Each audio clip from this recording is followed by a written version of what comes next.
Hello students, welcome to the amazing platform of Physics Wala. Welcome to the PW English channel, my dear students. We have reached on the lecture 5 of solid state. Till now, we have discussed a lot about crystal systems, my dear students. We have discussed about basically crystalline systems, that what is a unit cell, how a crystalline solid is made since it is a ordered arrangement, right? Yeah. Then we started discussing about a unit cell. Now we actually found out that a crystalline solid can be present in any crystal system. We took the cubic crystal system and then we found different types of arrangement, and then we calculated the rank, the coordination number, and also we calculated the packing fractions. Okay, so these all are the things that we have discussed till now. What are we going to discuss today?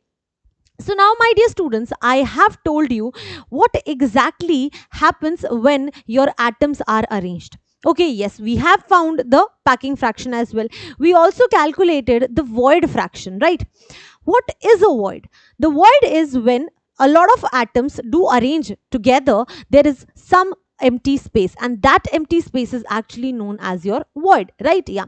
Now these void can be of different types. So now, my dear students, we'll be understanding these different types of voids, how these voids are classified, where these voids can be present, where they cannot be present. We'll be understanding everything about it because it is equally important. I hope all of you are excited. Let's start this session. Just a second, let me see whether the recording is taking place or not. Yes, the recording is taking place, and now we can start. What are we going to discuss today? Before starting this, I told you that I'll make you explain how a unit system is made. I hope all of you remember when we talked about a unit cell, what we did.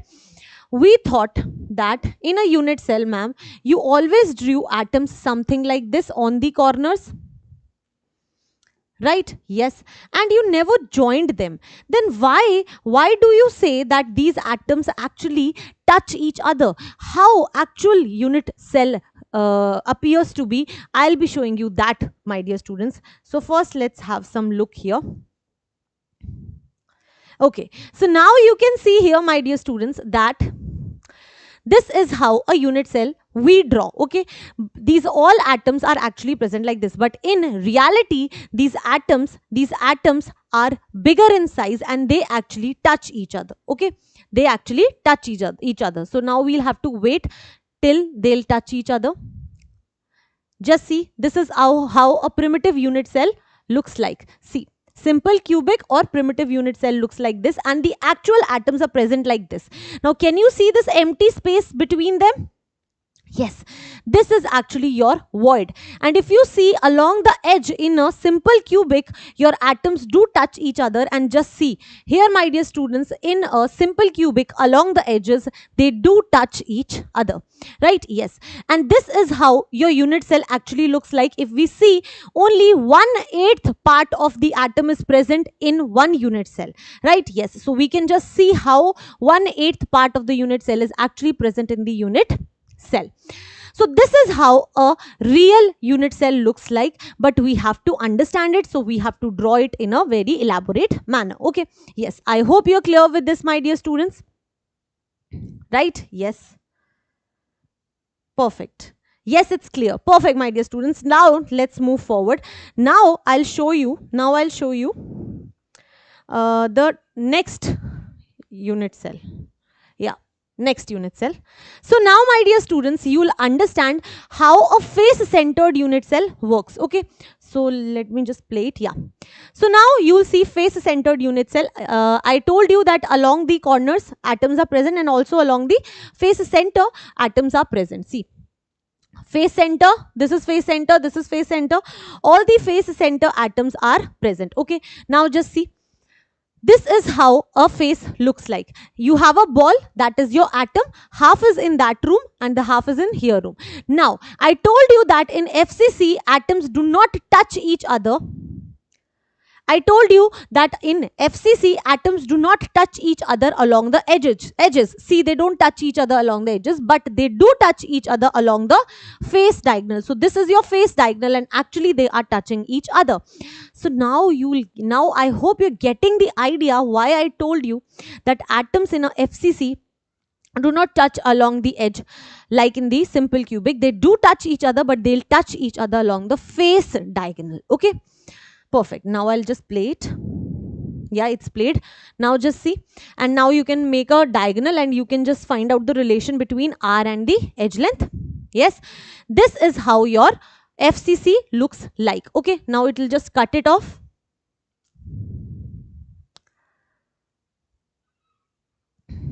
This is how your actual FCC unit cell looks like, because only half of the portion is present in this unit cell, half of the face is present in that unit cell, and along the corners it is exactly 1/8 of the atom present, right? Yeah.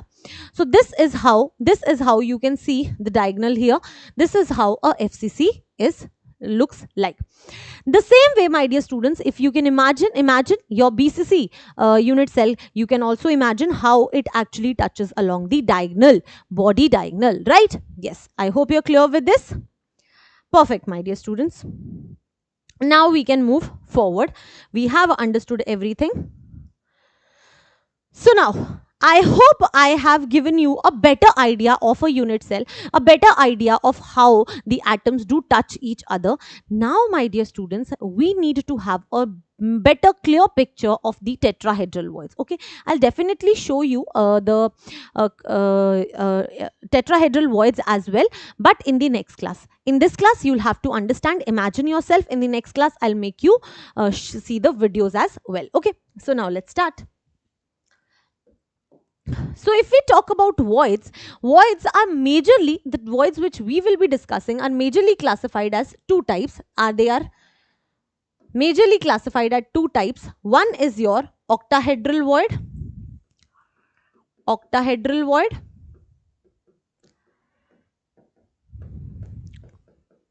and the other is known as your tetrahedral void.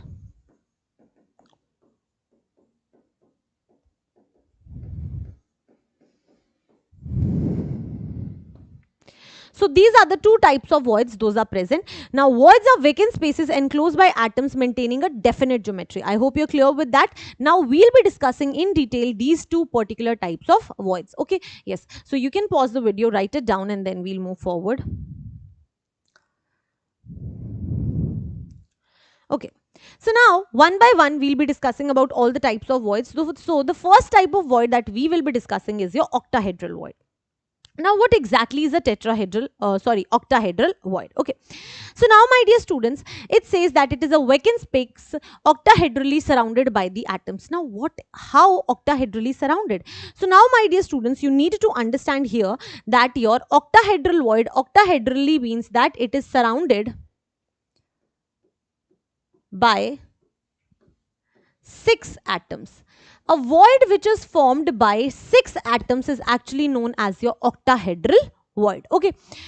It does not exist in primitive and BCC lattice. My dear students, your primitive and BCC lattices do not have tetrahedral or octahedral voids. They do not have tetrahedral or octahedral void.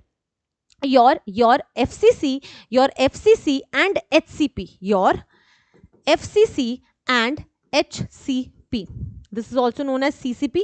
These arrangements are close packing.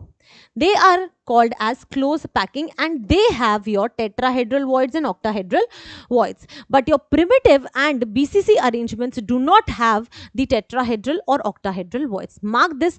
A question is generally asked from this part because this is something to remember. So you can say that this point is important for you. Okay. It is only present in FCC and HCP. Okay. Yes. Perfect. So please write it down. Then we'll move forward.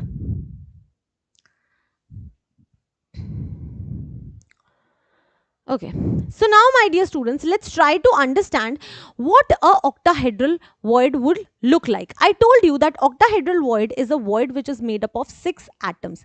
Now atoms are solid spheres, we considered it initially.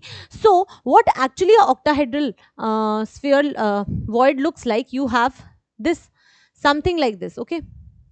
You have 4 atoms present, okay, and your one atom is above and one atom is below. This is something how a octahedral void looks like, okay, like 4 atoms together and then one atom above and one atom below. Now, a space between these is known as a octahedral void. Now, try to imagine it.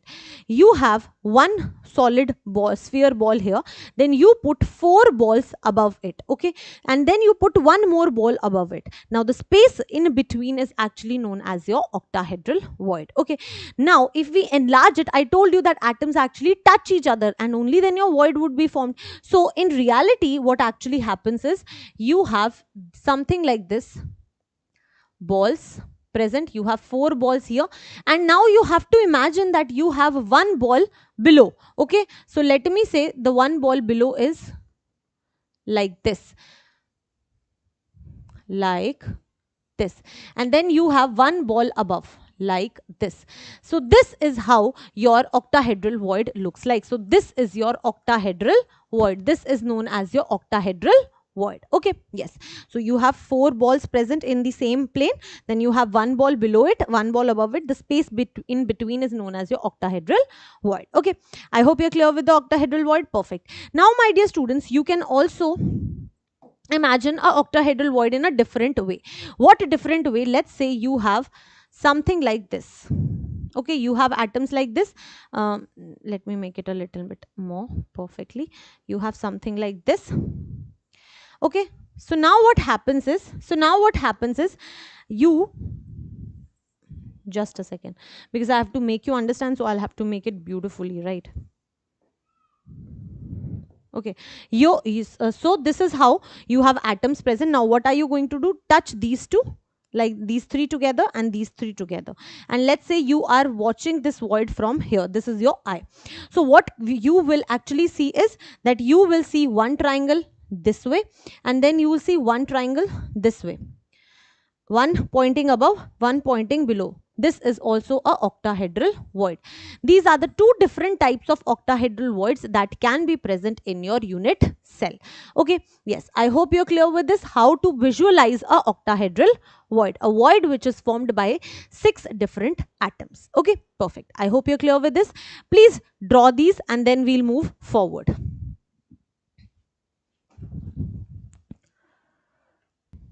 Okay, I hope you've drawn it. Now let's move forward. Okay, I was feeling a little bit cold, so I just wore the jacket. Now let's study a little bit about the octahedral voids. Okay, it says that the midpoints of the edges and the body center of the FCC are positions of octahedral void. So now we need to understand what are the positions of octahedral void.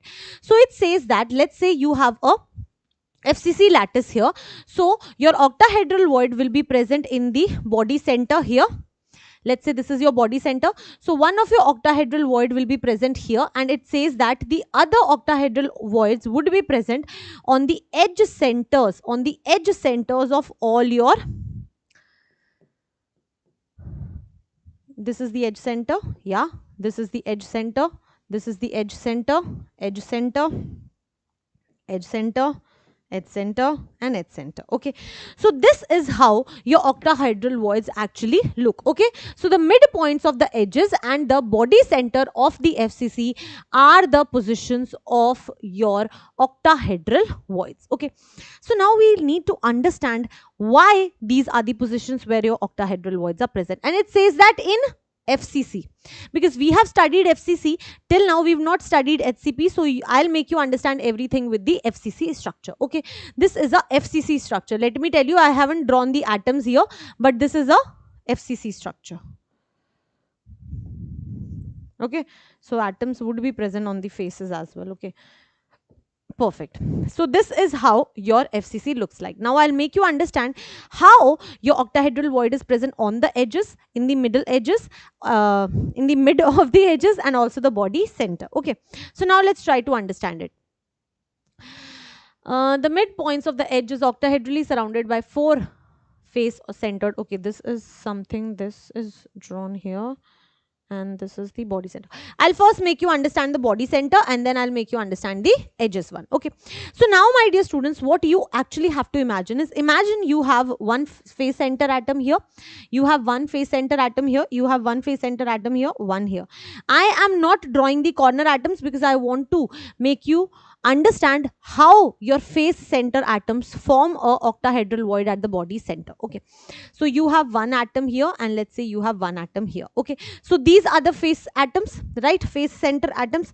If you try to visualize it, my dear students, can you say that this is how your four atoms are present, and this is a atom above it, and this is a atom below it? You can just connect these four like this, and then you can say this and this. Doesn't it seem like something four atoms together? Four atoms touching each other. I told you the atoms do touch each other. One is above and the other is below. Yeah, so this is how you can find a body center, a octahedral void in the body center of a FCC. Who makes the body center part as your octahedral void? The six face center atoms, and that actually is connected with six different atoms, and that is why it is known as the octahedral void. Okay, so the body center of FCC is octahedrally surrounded by six face centered atoms. These six face centered atoms, therefore it is also a position of octahedral void. Okay, perfect. I hope you're clear with this, that why in a FCC your body center has a octahedral void. Now let's try to understand how your octahedral void is present at each midpoint of your edge. Okay, for that what you need to understand, you have a FCC structure, so definitely you have atoms here. uh, you have atom here, you have atom here, you have a atom in the face center, you have atom here. So now you cannot visualize it because there are no six atoms present till now. For that, my dear students, you need to make other unit cells as well, those connected with unit cells. So let's try to connect them. Let's say this is connected like this, yeah, and this is connected like this, right? Yes, let's say this is something like this. Also you have a unit cell above at as well. Okay, so this is your unit cell. Okay, perfect. Now try to understand, since it is a FCC, so a center atom will definitely be present in this center as well. Okay, and a center atom will be present at this center of the face as well. Now try to look, how can a octahedral void be present at the edge center? See, these are the four atoms, and this is the atom above and this is the atom below. So can I say that again? I can see that I have four atoms present, and one atom is above and the other atom is below, and that is the reason this is my octahedral void again. This is my octahedral void again. This is how we saw for a single edge, and similarly for all the edges you get octahedral voids on each edge of the FCC lattice, right? Yes. So this is how you can imagine your octahedral voids present. I hope you're clear with this. So now, my dear students, you can pause the video. You want to write it, you can write it, and then we'll move forward. Okay. Perfect. Okay. So now the next question that comes to your mind should be that how many octahedral voids are actually present per unit FCC. So how will you be doing this particular type of question? My dear students, you will be finding actually how many your voids are present per unit cell. Okay, so now let's talk about the octahedral voids. Okay, octahedral voids in FCC, how will we find out? Okay, so now, my dear students, for FCC we know that one octahedral void is present in the center of the body. Since it is present in the center of the body of a unit cell, obviously it is not shared with any other unit cell, so the contribution would be 1. So the contribution is 1 plus, my dear students, you have 12 edges, and on each edge your atom is present, that is your octahedral void is present. Now let's see what is the contribution of a edge in a unit cell. Okay, so if I say that this is a edge, let's say that this is a edge.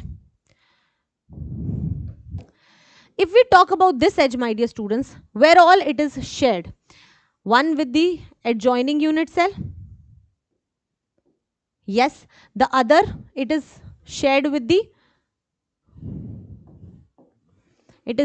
unit cell above it. I hope you're clear. And it is also shared with the unit cell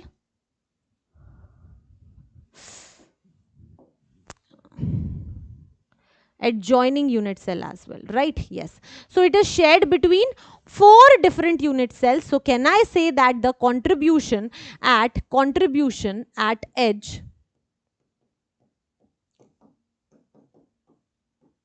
is 1 by 4?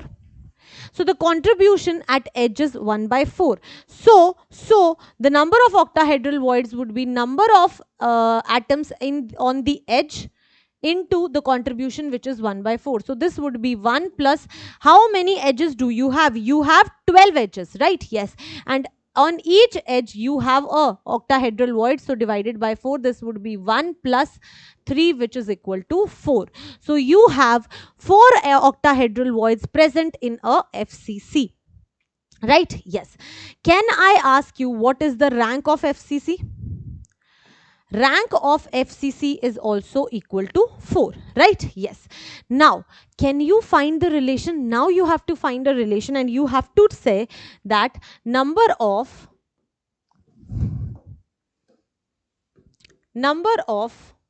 octahedral voids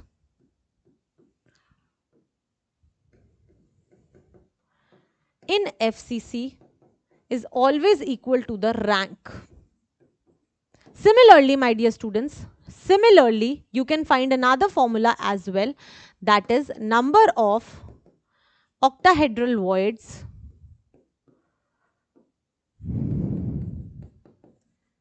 in HCP is also equal to the rank. I'll make you understand this.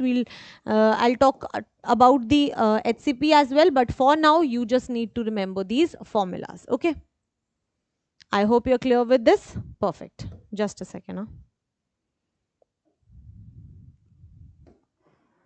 Okay, perfect. You can write it down and then we'll move forward.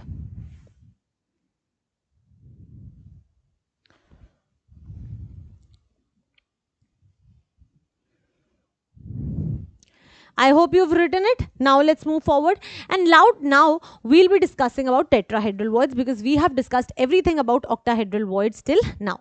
Now, when we talk about tetrahedral voids, my dear students, tetrahedral void is a void that is made from 4 different atoms. It is a void which is made because of 4 different atoms. Okay, so it is a vacant space octahedrali that is surrounded by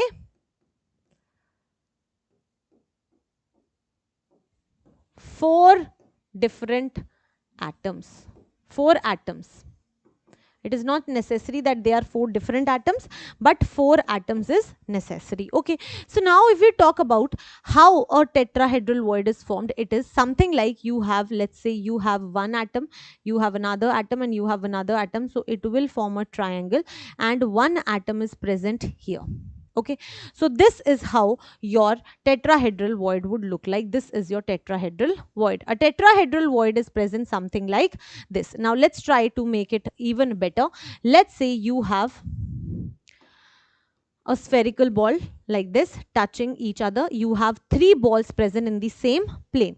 There is a vacant space, and you put a atom above it as well. Okay, so this empty space sorry this empty space is your tetrahedral void. So tetrahedral void is made up of 4 atoms. The vacant space between these 4 is known as your tetrahedral void. Okay, yes, I hope you're clear with this. You can draw this down and then we'll move forward. Okay, so now again I told you that a tetrahedral void will be present only and only in the FCC and HCP. We are discussing about FCC now. Now we need to find out where the tetrahedral voids are actually present and how many tetrahedral voids are actually present. Okay, yes. So this is how we will be finding out the tetrahedral void. So for tetrahedral void, we need to understand a few things. Okay. So we know that we have a FCC structure. So let's say I have drawn a FCC structure.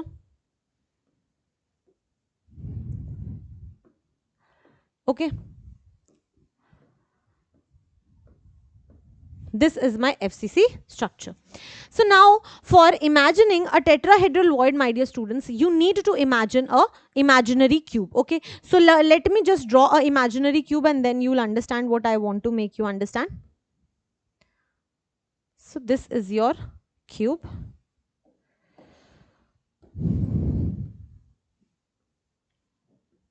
So now how are you going to imagine? Just imagine, my dear students, you have one atom present here. You have one atom present here. You have one atom present here, and you have one atom present here. Your atoms are present on the only on these four corners. You have 8 corner positions in the cubic lattice, and only on these 4 your atoms are actually present. Okay, so now what you are supposed to do is try to connect these 3. If you connect these 3, you will see that one atom is present here, and this is how a tetrahedral void is made. So your tetrahedral void would be somewhere here. So can I say that this picture seems to be to me like this, and one atom is present here? This picture seems something like this, and a void would be present in the center of this imaginary cube, right? Yes. I hope you can see how I want to make you understand your tetrahedral void in this imaginary cube. Okay, this is an imaginary cube. Is this clear to you? Yes, I hope this is clear to you, because now we'll be using this particular part in this, the FCC. How are we going to imagine this now, my dear students? You have to imagine different mini cubes in this one bigger cube. Okay, so let me just draw a cube for you. I'll try to draw. Okay.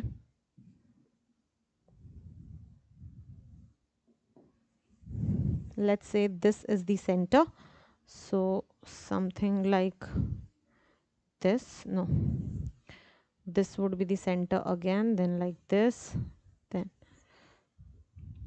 like this, then like this.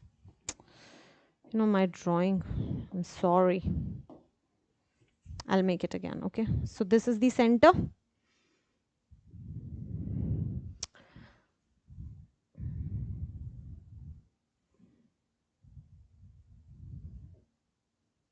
Okay, finally I'm successful drawing this imaginary cube. Okay, yeah.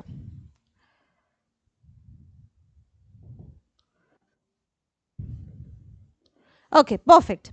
So now, my dear students, what you have to imagine is I have made one imaginary cube, a mini cube, which is present in this bigger cube. Similarly, how many such mini cubes can I draw in this whole bigger cube? I can make one here, one at the back, one here, one at the back. So total 4 bottom and 4 above. So this single cube consists of 8 mini cubes. I hope you're clear. It exists of 8 mini cubes. Okay, one this side, the other would be there, then this side, then this side. So 4 below and 4 above. Okay, now if you see the atoms in a FCC, let's say this is actually the same unit cell. So the atoms are present. One atom is present here. Whoa. So your one atom is present here. So I have drawn this side. This is the face center and this is the face center. So your atom is present here. So I have drawn this and this. Then you have one atom present at the face center here. So one atom is present here. I hope you're clear. I am making this one. Okay. Then you have, my dear students, one atom present in this front face center. So let's say this is the front face center.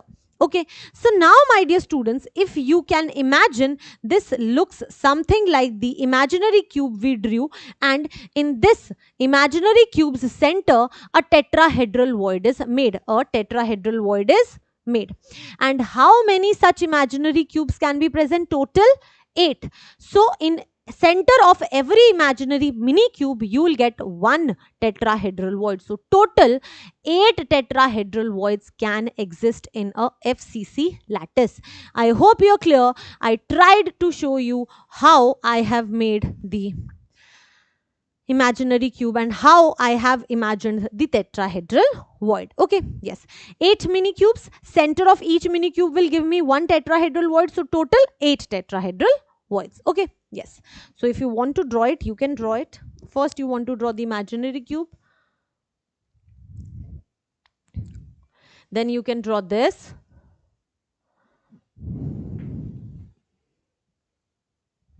And now we can say that it is a vacant space tetrahedrally surrounded by 4 atoms.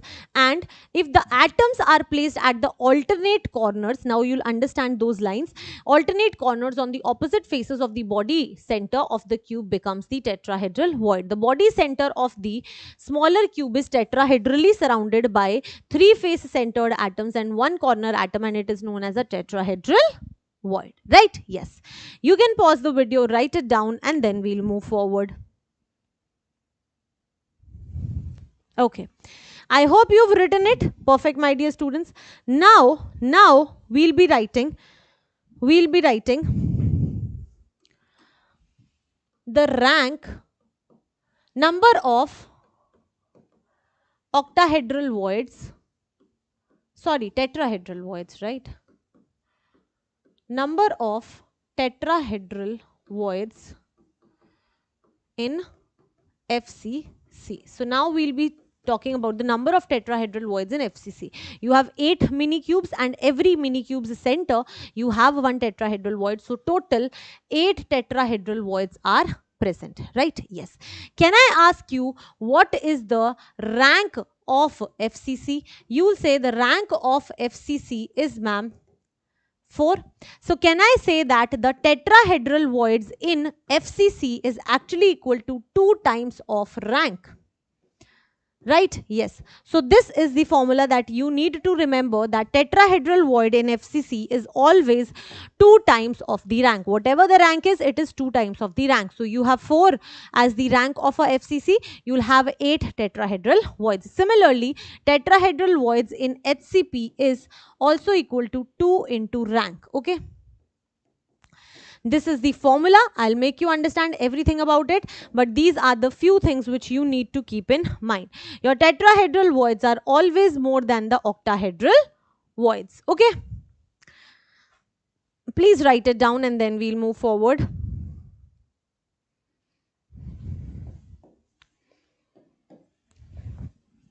I'll just have some water and then we'll move forward. Write it down.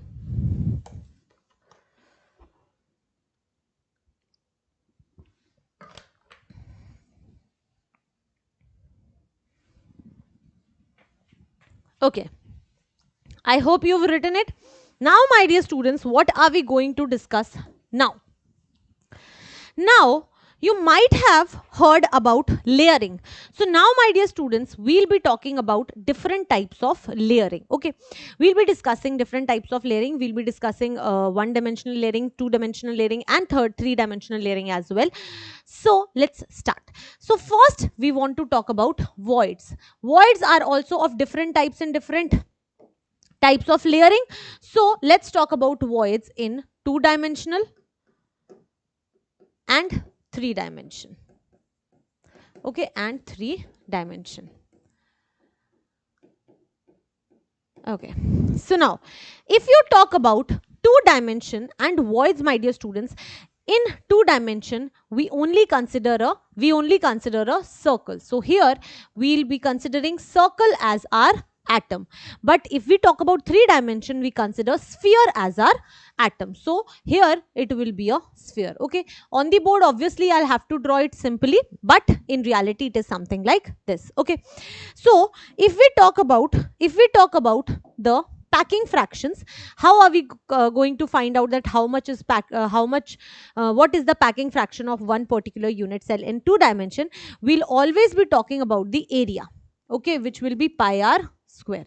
And if we talk about a sphere in three dimension, we'll always be talking about the volume, which is given by 4 by 3 pi r cube. Okay, so these are the few things which you need to keep in mind, so that we'll be very clear with the things how are we going to calculate the packing fractions. Okay, so now my dear students, when we talk about the voids, two dimension has two different types of voids. One are known as triangular void.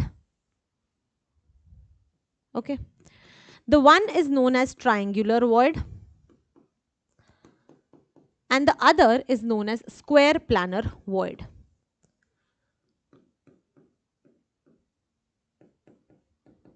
Now let's try to understand this.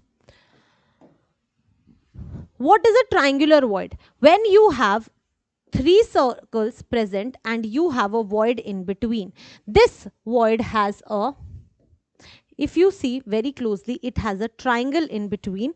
So this is a triangular void. Okay.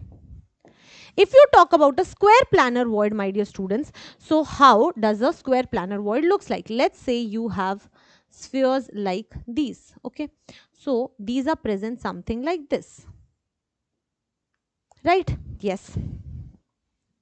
So if you have a closer look, you'll see that this is a square, kind of a square. So this is a, or you could say that these form a square, and in between there is a void. So this is your square planar void.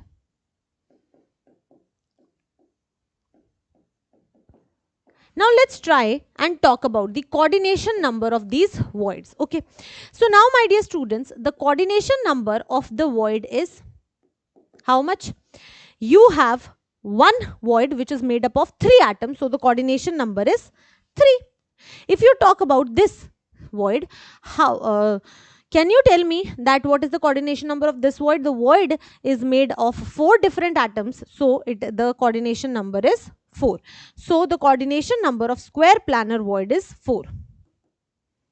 So the coordination number of the void is 4. Okay, so this is how we find out the voids in the two dimensional structures. Okay, I hope it's clear with you. Perfect, my dear students. Now let's talk about the 3 dimensions. Okay, so when we talk about the 3 dimension, we majorly classify the voids in 3 different types. The first is your octahedral void.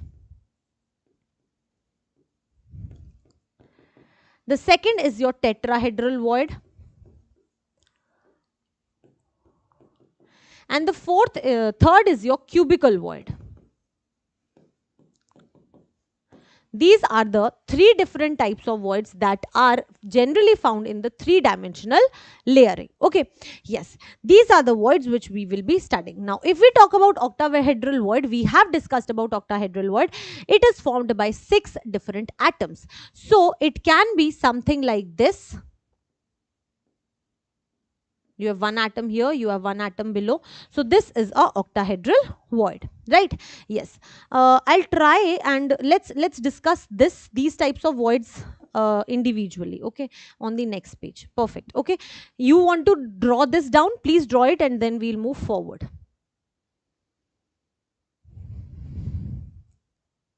I hope you've drawn it. Now, my dear students, we'll be discussing about 3-dimensional voids. Okay. In 3D, we'll be discussing about voids. One was your octahedral void. The other is your tetrahedral void.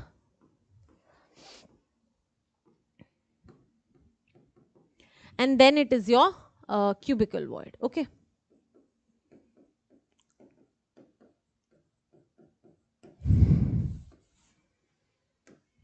So now, if you talk about octahedral void, you know that octahedral void is made up of 4 different atoms, right? Yes, something like this, and then you have one atom above and the one atom below. If I want to draw it in a better way, I say that something like this, one atom is above and the one atom is below. So this is your octahedral void. Okay, I also made you understand that your octahedral void can also be present something like this.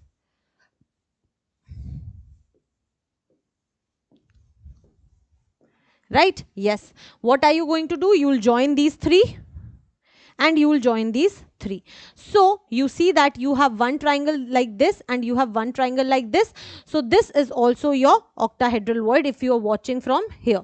So this is also your octahedral void. Now you don't understand this particular part, so let me make you understand. Let's say these three triangles are like this.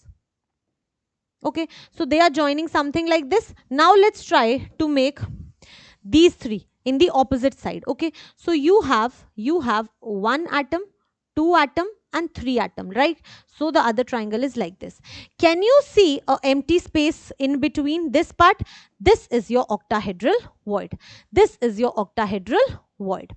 So this is how you can visualize your octahedral void in 3 dimension. Now let's talk about the tetrahedral void. Tetrahedral void we have discussed. The tetrahedral void is formed of 3 different atoms. And let's say you have one atom like this. This is above. So let me just draw it like this. Okay. You have 3 different atoms and it's not right. 3 different atoms like this, and then you have one atom here. So this is your what? Tetrahedral void. If we draw it in a better way, I'll say that these are connected together and your one atom is above this. So this is your tetrahedral void, right? Yes. So this is how you visualize a tetrahedral void. I hope you're clear with this. Perfect. Now let's talk about a cubical void. How does a cubical void is formed? Okay. So now for a cubical void, my dear students, you have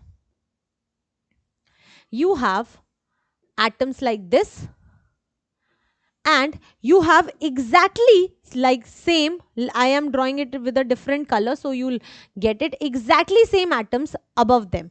So if you try to draw them, you will have 4 atoms of blue, and then let me draw 4 atoms of green. So if I join them, I'll get something like this. And these together form a cube. These together form a cube, and the space between them is your cubical void. This is what is known as a cubical void. Okay, so this is also your cubical void. So in 3 dimension, you come across these 3 different types of voids. Okay, yes. So you need to have a clear picture of how a void is to be located, because you will be asked a lot of questions based on these geometries. Okay, yes. So you need to write it down, draw them, understand them, and then we'll move forward.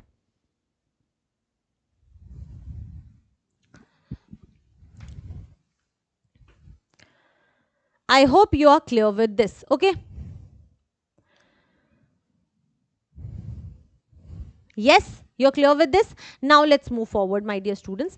Perfect. Now the thing which we have discussed in 2 dimension, now we'll try to calculate the packing fraction. I'll make you understand how to calculate the packing fraction. If you'll understand in 2 dimension as well, then you can find out packing fraction in any question, and many a times question is asked to calculate the packing fraction of different types of layerings. Okay. So now, my dear students, let's talk about the packing fraction in 2 dimension. Packing fraction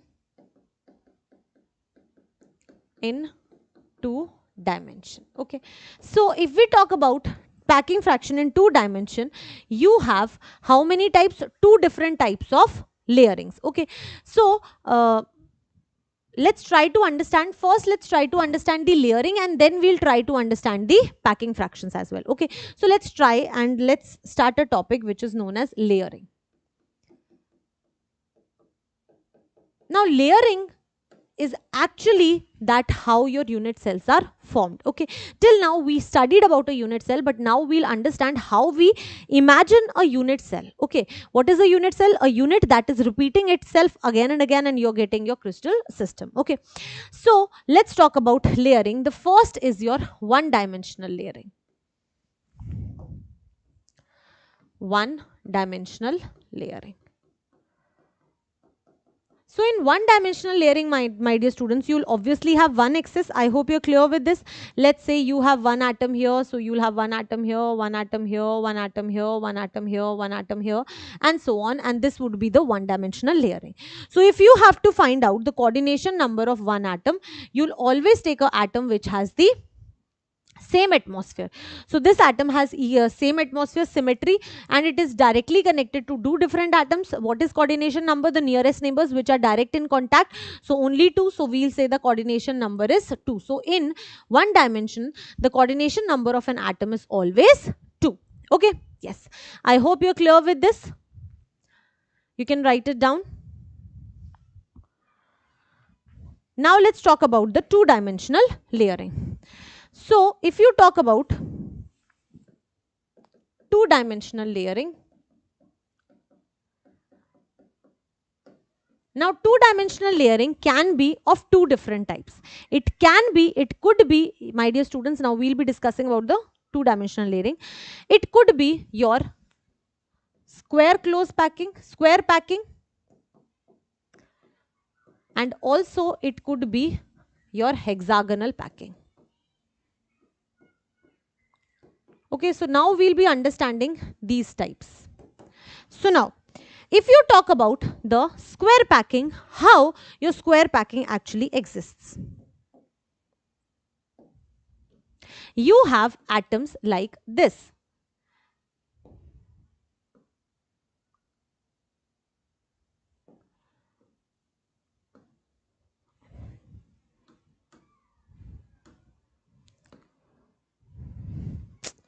Just a second. Huh?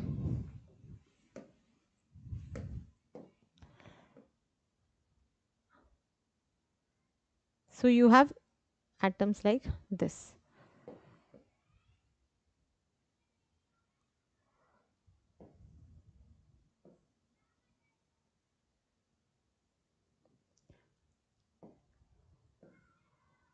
No. Okay. Yes. I think this will take a lot of time. So this is how your layering starts in square packing. Okay. So similarly, you draw layers like this. I'll make on my own because it is taking a lot of time.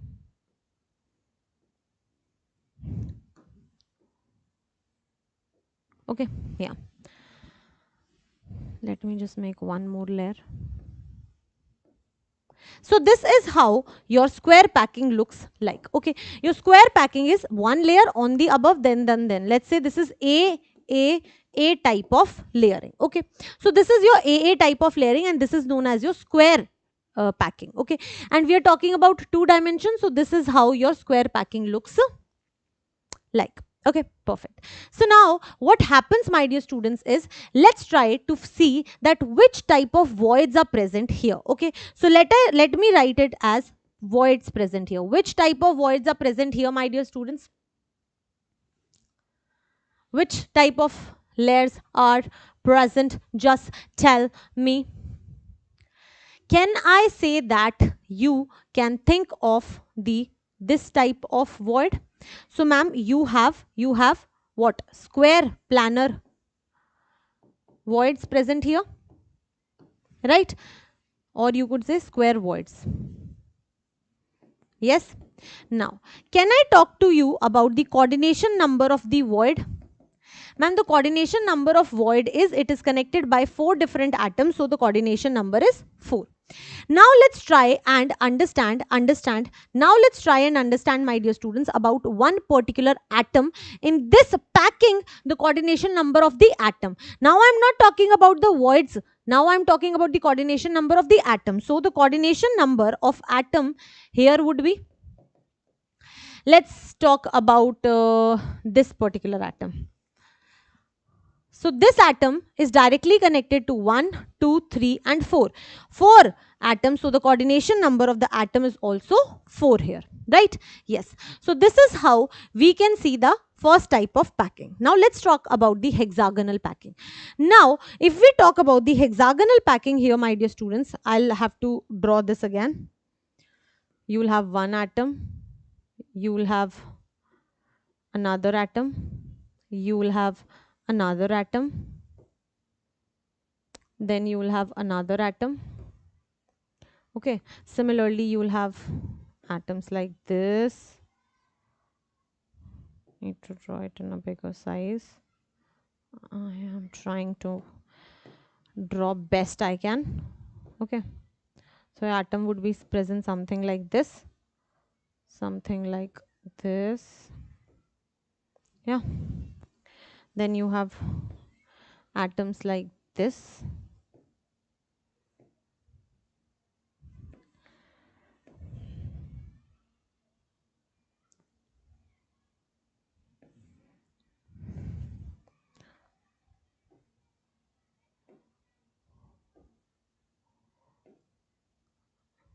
Okay, okay, so now here, my dear students, if this was a layer, this is exactly same, this is exactly same, so I can say that this is AAA type in 2 dimension. Now let's talk about the hexagon type. Why did we call it as square packing? Because if you connect any 4 atoms, you can form a square, and that is the reason it was a square packing. Now we are going to talk about the hexagonal packing. Why do we call at it as a hexagonal packing, my dear students? Because if you see, if you connect the centers of all the atoms, you can find out a hexagon here. So the first and the most important thing, why do we call it as a hexagonal packing, is this. Okay, because it forms a hexagon. Perfect. First thing is clear. Now the next thing is, which type of voids are present here? So can you tell me the type of voids present here? Just try to see. It is a triangular void. Yes. So here, my dear students, your triangular voids are present. Triangular voids are present, right? Yes, triangular voids are present. What else? Next we have to find out the coordination number of void. The coordination number of void would be, how many atoms are forming this void? 3 atoms, so the coordination number would be 3. Now let's try and understand what is the coordination number of an atom. So the coordination number of atom in this layering would be, let's talk about this atom. It is connected by 1, 2, 3, 4, 5 and 6. 6 different atoms. So the coordination number of this atom would be 6. Right? Yes. And what is the type of layering? If this is A, then this is B, and this is again a layer A, because you see that the layer or A's are same and the B would be same. So this is a AB type of layering. Okay, in 2 dimension. So these are the different types of layerings present in the 2-dimensional part. Okay, yes, this is something very important. Try to understand this. Please write it down and then we'll move forward.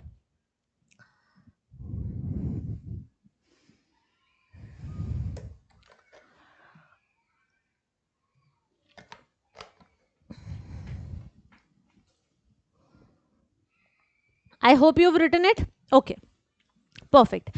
Now the next thing which we will be doing is calculating the packing efficiency. Now we will be calculating the packing efficiency. Okay, so the first is in square close packing. So we are calculating this packing efficiency in 2 dimension. Okay, in 2 dimension we are packing this. We are actually calculating this. Okay, so now try to understand this. I'll have to draw AA type. So this would be AA type, since the layers are exactly same. Right? Yes. So how are we going to calculate the packing efficiency? I hope all of you remember that for packing efficiency, since now it is 2 dimension, we'll have to talk about in terms of area, not in terms of volume, because in 2 dimension you only have area. So area of atoms upon area of unit cell. So first we have to find out a unit cell which is repeating itself all over again. Can I say that this is a unit cell and it is repeating all over again? So the unit cell is a square. Okay, and the edge length is, let's say, A. Okay, the first thing that I have found out is this. And can I find the relation between the radius of the circle and the edge length A? I can say that this is radius R, this is radius R, and this is edge length A. So I can say that A is equal to 2R. This is the first thing that I have found out. Okay, now I need to find out the rank, that is how many atoms are actually present in a unit cell. Okay, so number of atoms will be, let's see what is the contribution of one atom in a unit cell. This is one fourth part of the sphere which is present at the corner of the cell, right? Yes, so can I say that the contribution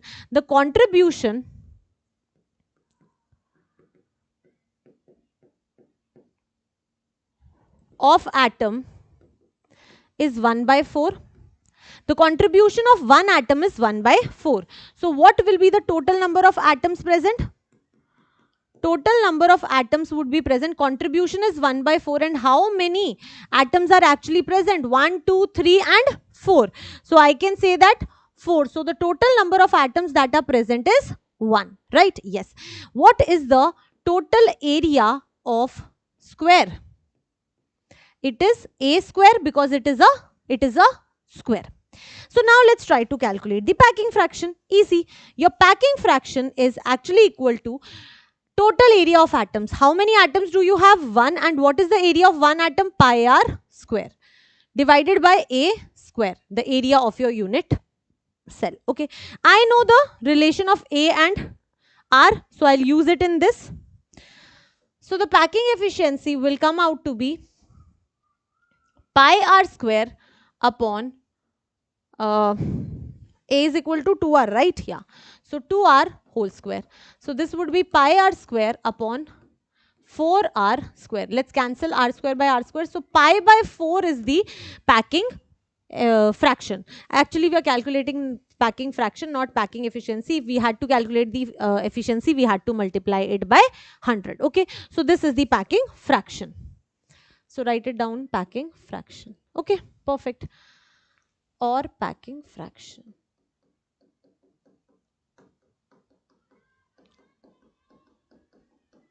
Right? Yes. So this is the packing fraction. What would be the void fraction? Void fraction would be 1 minus packing fraction, which is 1 minus pi by 4. Right? Yes. So this is how you will calculate this. This would be equal to 3 pi by 4. This is actually how we will be calculating the packing fractions. I hope you are clear with this. Okay? Yes. Perfect, my dear students. You can just pause the video, write it down, and then we'll move forward.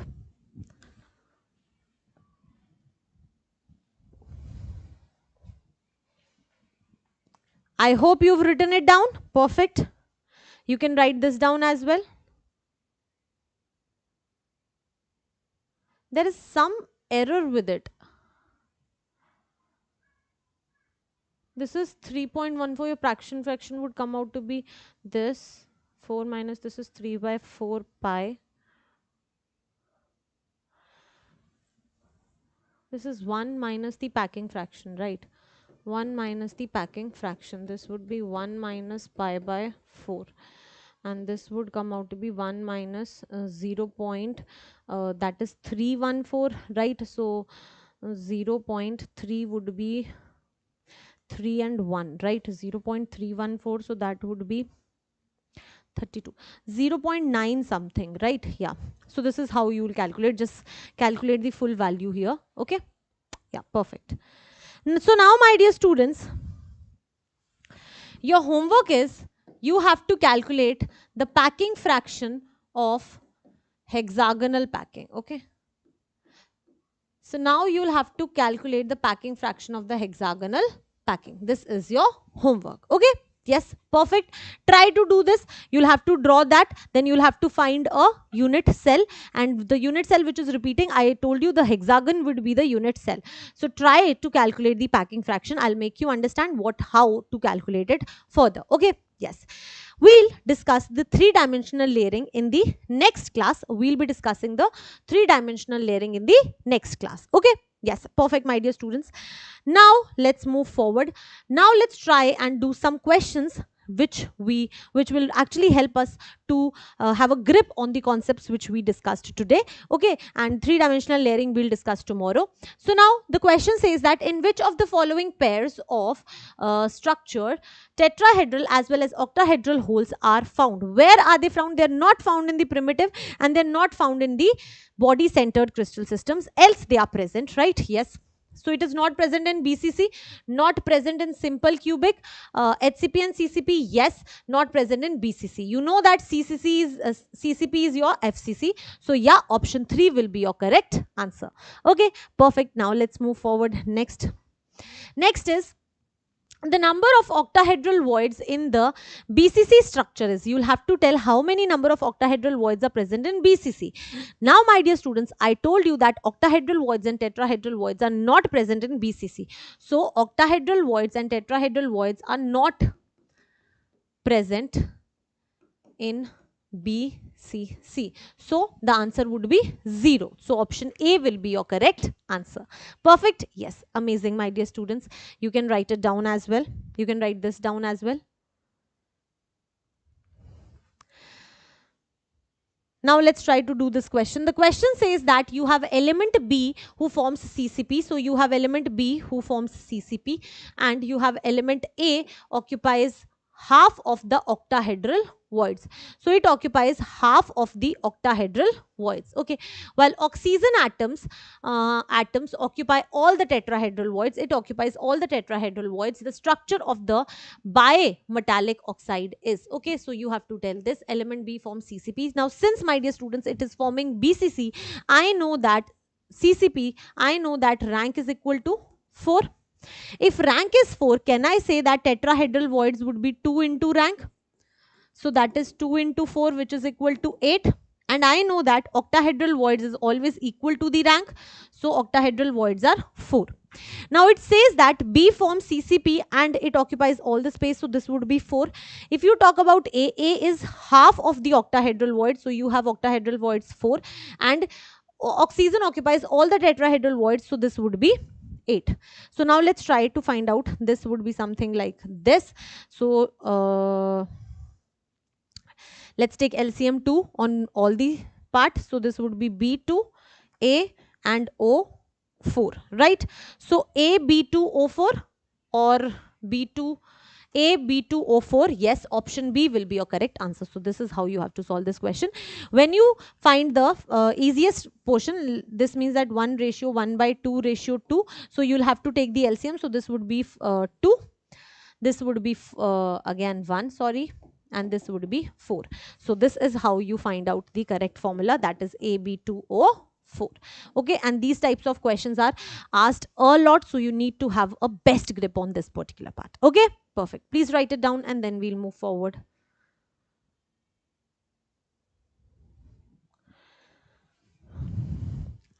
Now let's try to do this question. What does this question say? The correct statement for cubic close packed CCP 3-dimensional structure. So basically you have to tell the correct statement for FCC. Okay, the first says that the number of nearest neighbors in an atom present in the topmost layer is 12. My dear students, we will not be able to do this question right now because we haven't studied the layering till now. Okay, so we'll do this question in the next class. We cannot do this question right now because we need to understand the layering of the 3-dimension. Only then we'll be able to solve this question. So we'll solve this question in the next class. Okay, with this, let's end our session today. I hope you have understood every part of it. I hope you were able to solve the questions. I hope you were able to imagine what I wanted you to imagine, right? Yes. So my dear students, you need to have a better understanding of everything in solid state. You need a good imagination and you need a lot of practice. So keep solving questions, keep understanding concepts, and definitely go through the NCERT for this particular part because the layering is explained exceptionally good in the NCERT. Okay, yes, we'll study the 3-dimensional layering in the next class. We'll meet in the next class. Till then, keep studying. Thank you so much. All the very best.